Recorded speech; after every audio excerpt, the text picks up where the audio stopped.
the Asian parent upbringing, first generation immigrants. You got to just do something responsible, and art is not responsible. And so I was on the track to being like a engineer, a computer scientist or something like that. Yeah. And so how'd that work out for you? It didn't work out. If you do something that is you're living somebody else's dream, it's hard to maintain the passion. And I was an above average student, but I was not a 4.0 GPA kind of person. I think I graduated high school with a 3.8 GPA, 1300 SAT scores. So not great, middle of the pack, and not. I wasn't really focused on college. I wanted to play video games, skateboard, and draw comics, but that ultimately led to me getting rejected out of every school I applied to: UCLA, UC San Diego, and Cal Poly San Luis Obispo. All three of them rejected me, and then was off to community college to figure out my life.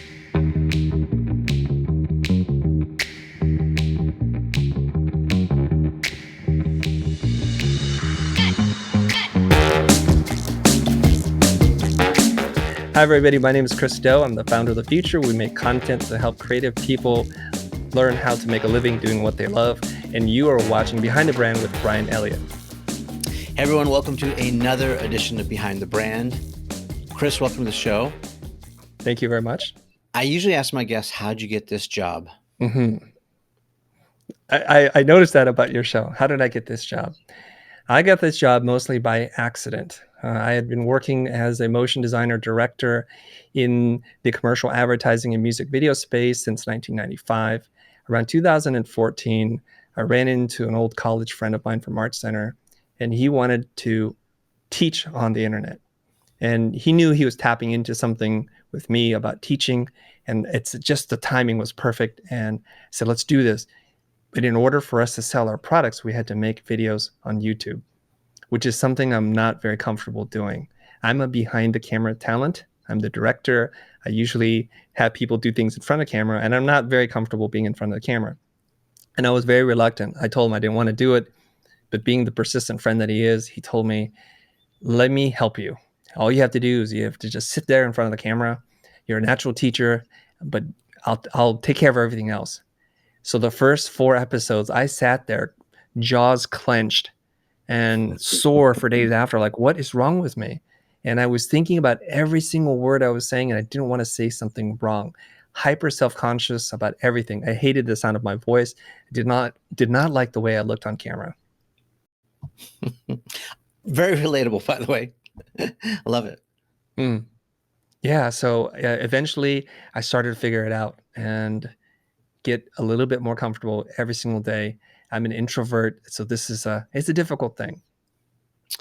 We're going to be fast friends because you just explained my life. I'm a big Jack Black fan. I don't know if a lot of people get this reference. One of my favorite Jack Black movies is this movie called Nacho Libre. And in Nacho Libre, well, the reason I love these movies is because it's an underdog story. We can, unpack that a little bit. But one of my favorite lines, kind of paraphrasing from that movie, is when he's talking to this love interest of his that he likes, and she's explaining all these things, and he says, in his worst sort of, because it was set in Mexico, and of course Jack Black is not Mexican, he said, "You got to be kidding me! All of those things are my favorite things too."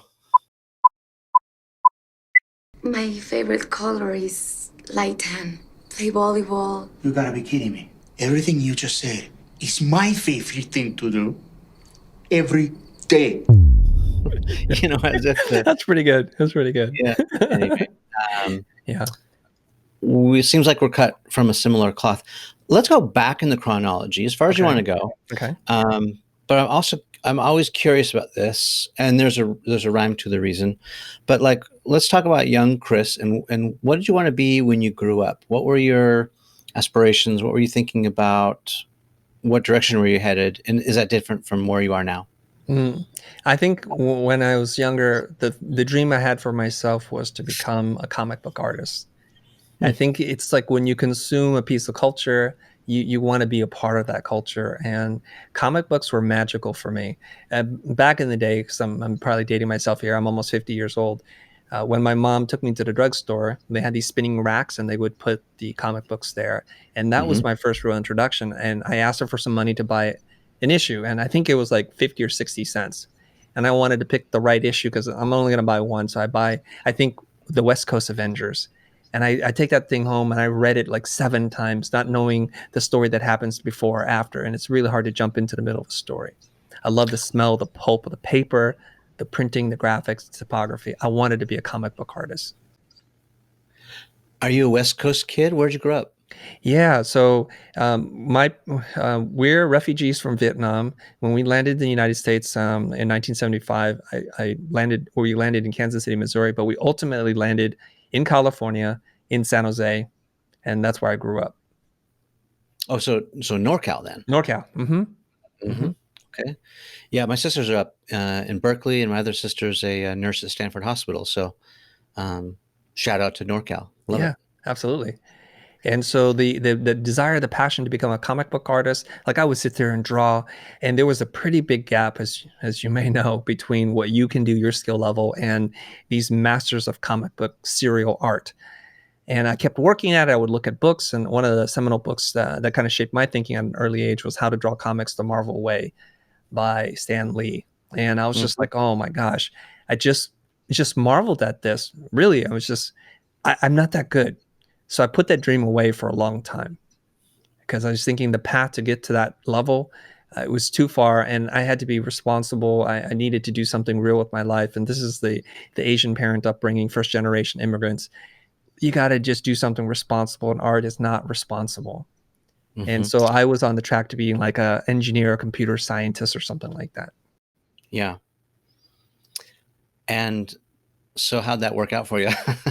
It didn't work out. If you do something that is you're living somebody else's dream, it's hard to maintain the passion. And I was an above average student, but I was not a 4.0 GPA kind of person. I think I graduated high school with a 3.8 GPA, 1300 SAT scores. So not great, middle of the pack, and I wasn't really focused on college. I wanted to play video games, skateboard, and draw comics, but that ultimately led to me getting rejected out of every school I applied to: UCLA, UC San Diego, and Cal Poly San Luis Obispo. All 3 of them rejected me, and then was off to community college to figure out my life. So for extra layer of context, about what year was this? This is, I think, in the 90s, early 90s. I think 89, 90, something like that. Yeah. Okay, so no internet. No internet. No iPhone, not even a BlackBerry yet, probably. No, not for sure. Payphone, you put in a quarter Mm-hmm. to make a call. You're buying Cokes for like 50 cents out of a vending machine. Yep. You have some cable TV, but you just sort of graduated from having, like 9 channels on TV to maybe a couple hundred. Maybe if you have cable TV, you're lucky. Yes, very true. Limited programming, no social media. Mm-mm. Fox was still relatively new back then. Mm-hmm.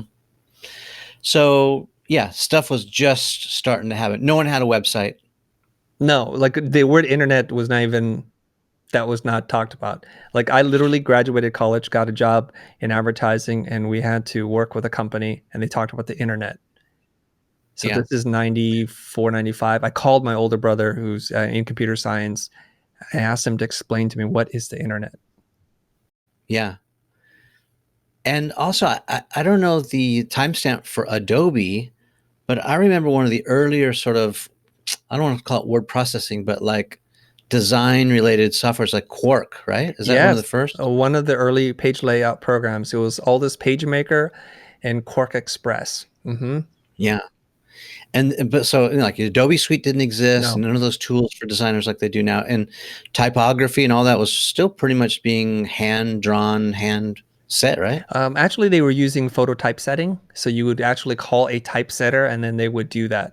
Now, right before I graduated high school, the Mac 512K all-in-one beige monochrome monitor computer was already available. I remember because I worked at a silk screening shop, my boss sent me to pick up some typesetting, a term I'd never heard before until that moment. And I drove out to this person's house. His name is Dean Walker. He was a freelance graphic designer. And I go inside his house and I'm like, I've seen these Apple computers at Wolf Computers before in NorCal. And they were using like Mac Paint, which wasn't really a program to do any kind of professional work. And he's using Adobe Illustrator or all this freehand. I can't remember which one he was using. And then he hit Command P and this giant box, enormous, like small refrigerator sized box, the first laser printer from Apple, whirled up. I could feel the fan on my face, and this piece of paper came out. I'm like, this is like magic. How did you do this? And it was just love at first print. That was it. Yeah. Yeah. Brings me back, actually, when you talk about screen printing. One of my first jobs was in action sports, so surf, skate, snow. And I was working my way through college at a vertical manufacturer who basically made all the private label stuff for Quicksilver, Hurley, Billabong, Volcom, O'Neill. And, we were silk screening and embroidering and cutting and sewing, and brings me back. I mean, I think it's still done almost about the same way as it was done all those years ago. And not much has changed silk screening, right? No, not much. Yeah. So you're an OG. You started back before you had all these tools that people have. How did you start to hone your craft? Okay. I like I was saying, like I had to go to community college to figure out my life. And at this point, I realized I can't be a comic book artist. That's not real. But I could be a graphic designer. And that's, to me, the next best thing. And it involved a lot of things I liked at the time. Precision, working alone, using computers. I like computers a lot. I just didn't have an application to apply myself into. Took some courses in graphic design, and I was off to the races. And so this is how I start to get into the field of graphic design. Having taken one class, I had enough skills to actually go get a job, which was really cool. Let me also point out that being a freelancer or being an entrepreneur at the time, that was not a thing. I mean, you might as well have said, I'm unemployed. I'm a starving artist. Yes. But it wasn't cool or buzzy to be freelance or an entrepreneur. The term really hadn't been invented or popularized in any sense of the form. And so did you aspire to like go work for an ad agency or work for some sort of creative shop, or like what was the dream? To be honest, I didn't even know what the path looked like. I knew I could do something with computers, and one of my favorite places to go to in La Jolla, because my brother was going to UC San Diego, I moved to live with him, and it was a place called Zebra Copies. And I don't know why, I always loved how they maintain their equipment as opposed to Kinko's, because I was working on my graphic design projects, and I saw that they were looking to hire somebody for assistant to do desktop publishing work, and I'm like, I think I could do this. I gave him my resume, something I typed up really quick, typeset it. And my boss, Lori, she hired me, and I was working part-time doing desktop publishing work, doing brochures and all kinds of weird stuff. Whatever she gave me to do, I would just do. Yeah. And by the way, no PowerPoint either, or, I don't think so. None of that stuff. No, it didn't exist. I mean, it was like block and tackle, basic, presentation kind of stuff. I even remember people putting stuff on like foam core, Gator board, absolutely, like old school, even like stickers. Like it was. That's how we did it back then. Yeah. And so then where did that lead you? The whole point of me going to community college was actually to get into like a real college, right? So I spent a year working on my portfolio, got into Art Center in Pasadena, and applied to the graphic design program, got accepted, got a scholarship, and spent the next 4 years of my life learning about typography, hand lettering skills, drawing, all the stuff that you need to know to be a successful graphic designer. Yeah. Was it an easy transition? I think one of my favorite shows is The Office, and I think about Pam, the aspiring artist on that show, if you've seen it, and how she's, loves freehand drawing and she's super creative. As soon as she went to New York to take that computer class, she failed miserably and decided it was for her. Did you have an easier transition? I think this was like peanut butter and chocolate coming together. It worked Mm. because there are people with great drafting skills that can draw things with their hand, and I would eventually develop those skills. But using computer aided design software, like I loved it, and it wasn't scary to me. And desktop publishing was just becoming a thing, and there was still the old Yeah. guard saying that's blasphemy. You guys don't know anything about design. There's all these kids making garbage things, garbage fonts, and it's just all horrible. And so I was just racing forward to it because this is new, this is emerging, and the software was getting better and it was becoming more affordable. And I remember a time too. I mean, I think there's a lot that we take for granted now, or maybe this is one of those stories like I walked in the snow 6 feet. Maybe it's one of these, but like Yeah. I definitely remember a day when the availability of even fonts, right? These true type fonts was Yes. super limited to like, almost like channels on TV. There's like a dozen or so that were available. And there's some Mhm. hokey ones, that Yeah. look like balloon shapes or whatever, but like super limited and not a lot of choices. Yeah, very Mhm. much so. So there were a few type foundries, and there was one in particular that was very hot back in the day, and I still love them today. It's called Emigre. It's by Luana Zucco and Rudy Vanderlands, and they created these really interesting bitmap typefaces. They were experimenting, again, blasphemy within the old guard that these are not pure fonts, and we don't do that with type. But for a young designer, it was like collecting baseball cards or something. I needed that font. I don't know how to use it, but I need that font. And part of the underground student network was to trade fonts. I'm like, okay, now I have 15 fonts and the options are opening up. Mhm. And I didn't know what I was doing back then. Yeah. So I'd chase like, that's a cool font. Let me just use that font.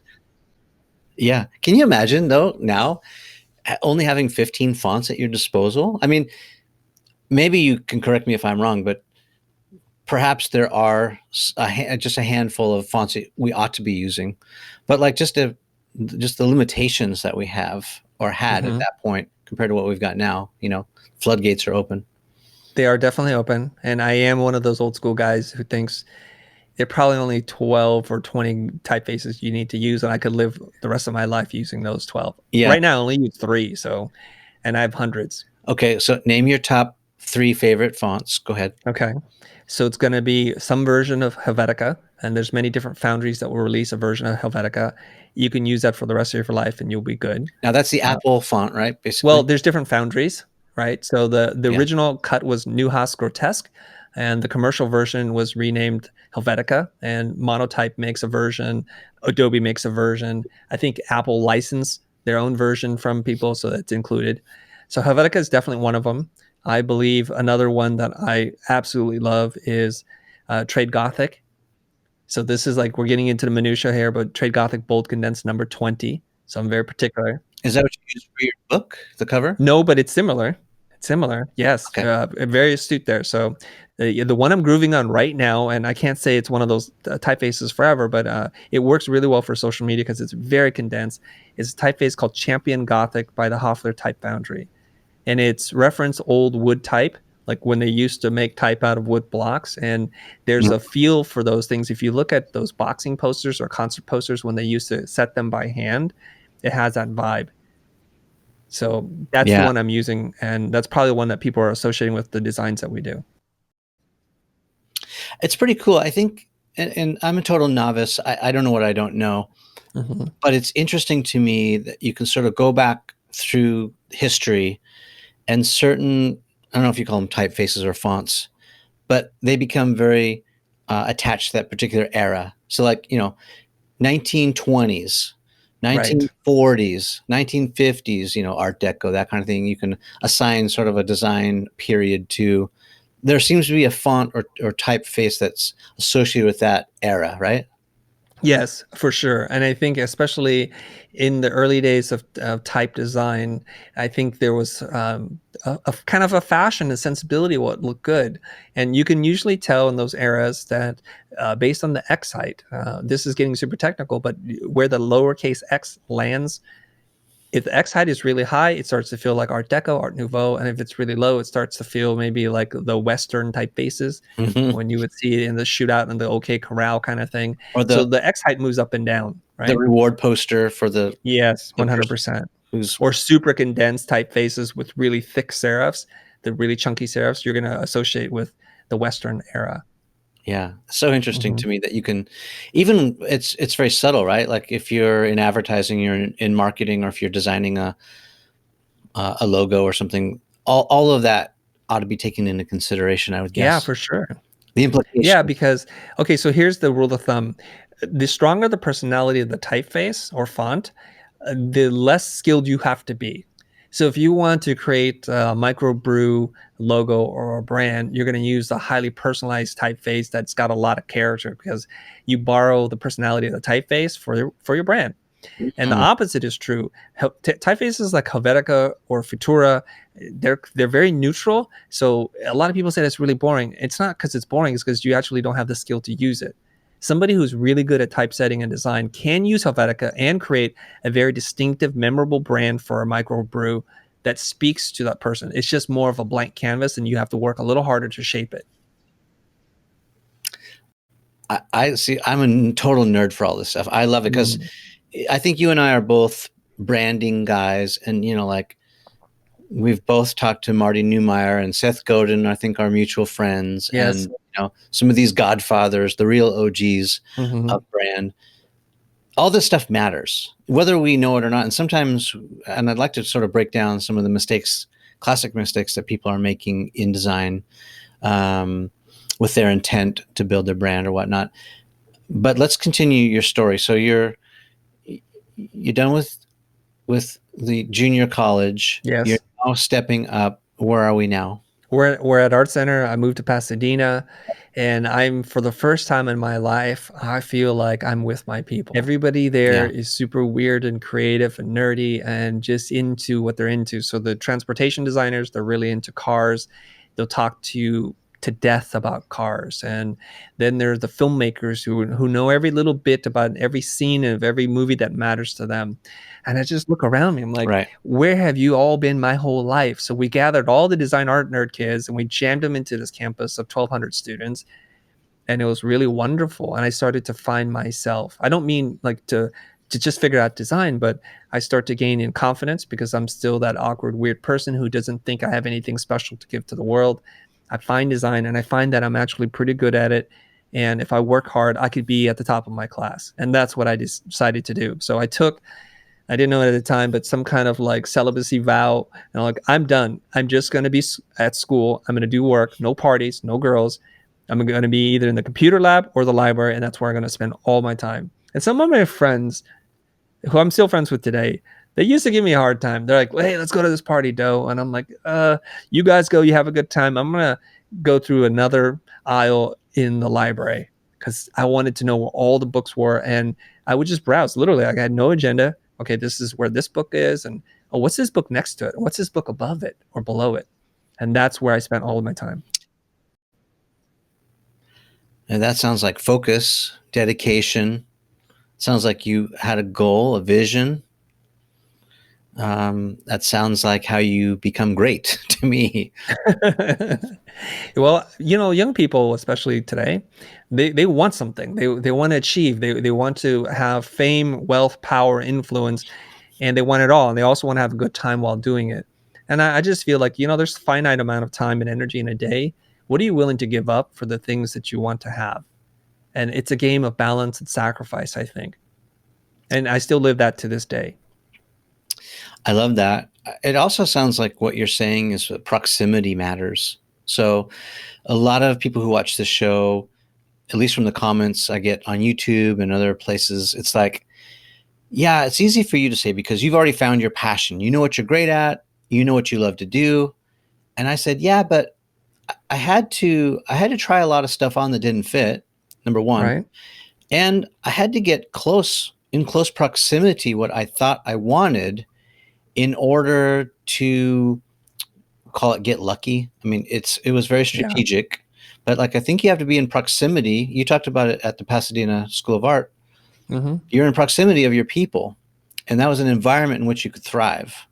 And I'm Mm-hmm. guessing that it also became a network for you, whether it's students or teachers, and kind of propelled you to the next level. Right. I met instructors there that I didn't know existed in the way that they could say something so incisively, like in 3 words, just changed the way you looked at what you were looking at before. I remember one of my professors, and he's legendary at Art Center. His name is Roland Young, and it was a communication design class, and it was first semester. We had to do all these conceptual posters, and I was putting up work, and in all the sketches, you know, you just imagine the scene. He walks up, and he's an older Asian man. He walks up and he just sees all the scribbles, and then he sees the truth in it, and he says, "This one," and he took out his pencil and he just made 2 marks on it. And I was like so simultaneously blown away by how he could just connect ideas like that fast, and how angry I was that I didn't come up with that it was sitting in front of me. Why couldn't I see that?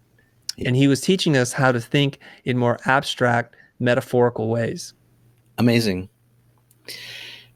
Yeah, it makes me think about signals, and how sometimes, well, I believe signals are all around us, kind of pointing us in the right direction or telling us what to do, whether it's an internal heartbeat or a thought of inspiration that comes to your mind, or maybe it's someone you meet.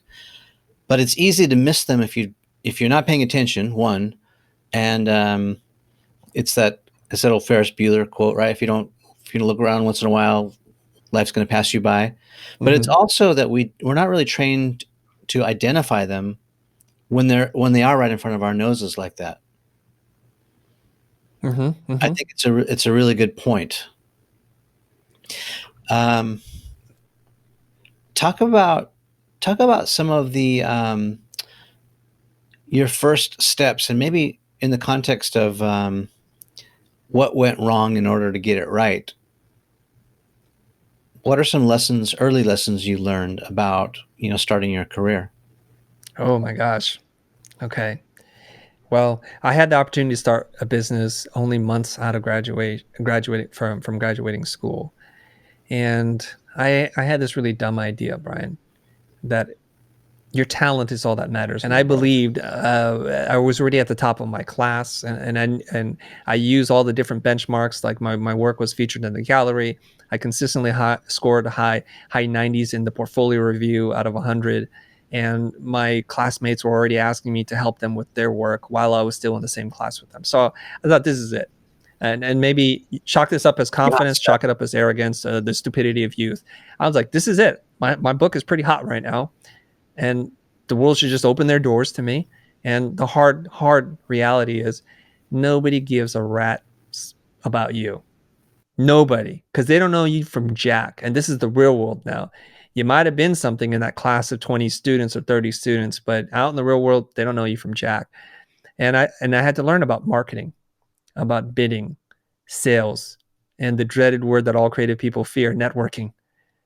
I didn't know any of that, and that was not my space. Like I said, consistent to the story that I'm going to tell you, is like, I'm this awkward, shy, introverted person who the idea of going to a party of people that I have no idea who they are is the scariest thing that you can throw at me. And so I had to learn. It is so awkward. Oh my gosh. I've gotten a little bit better at it, but it is awkward as heck. So here I am thinking like, okay, how do I get work? Started this business. And that network that you talked about from school actually paid off dividends, because I even know it.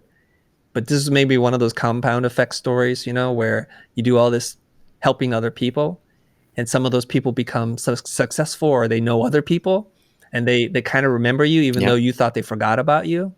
So all of our initial leads came from those relationships. The first commercial I ever did was because some classmate, my classmate, her ex-boyfriend was working at an ad agency.